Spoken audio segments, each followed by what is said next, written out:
নপতা ফুকনে আকাশত পাতিছিল চাং।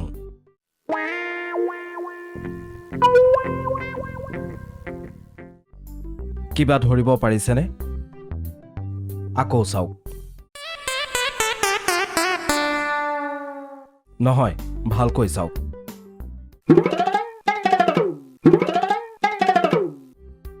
মোবাইল টাৱাৰৰ ওপৰত চোৰ। টাৱাৰৰ সামগ্ৰী চুৰি কৰাৰ উদ্দেশ্যে চোৰ উঠিছিল টাৱাৰত। লক্ষ্য ঠিকেই আছিল, দিনহে আছিল বেয়া। টাৱাৰৰ ওপৰতে দুই চোৰৰ আহিল টোপনি। তাৰ পাছত এয়া।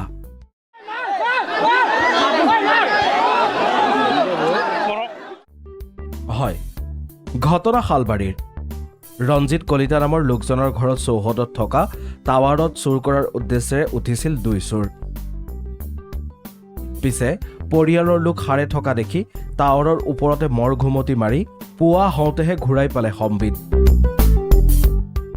ইফালে পুৱা গৃহস্থই টাৱাৰৰ ওপৰতো চোৰ দেখি লগাই খদমদম।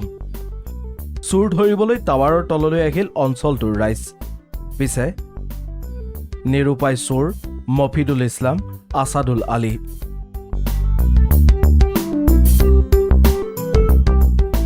টোপনিয়ে দুৰ্দশা নমোৱা দুই চোৰৰ পিঠি পতাৰ বাদে জানো বেলেগ উপায় আছে? সেয়ে ৰাইজে এনেকৈ টাৱাৰৰ পৰা নমাৰ পাছত জনাই সম্ভাষণ।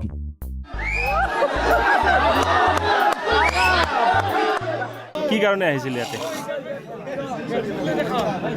কি কাৰণত আহিছিল? কিবা বস্তু ল'ব আহিছিল। হা? কিবা টাৱাৰৰ বস্তু ল'ব আহিছিল। টাৱাৰৰ কি বস্তু? এইটোৰ নাম মই নাজানো। কিন্তু বস্তুটো নি কি কৰিল হয় আপোনালোকে? কি কৰিল হয়? বিক্ৰী কৰে। খবৰ লাভ কৰি ঘটনাস্থলীত উপস্থিত হয় শালবাৰী আৰক্ষী আৰু অগ্নি নিৰ্বাপক বাহিনী। অৱশেষত আৰক্ষীয়ে দুই চোৰক উদ্ধাৰ কৰি লৈ যায় থানালৈ। ব্যুৰ কজগত নিউজ ডেস্ক, প্ৰথম খবৰ।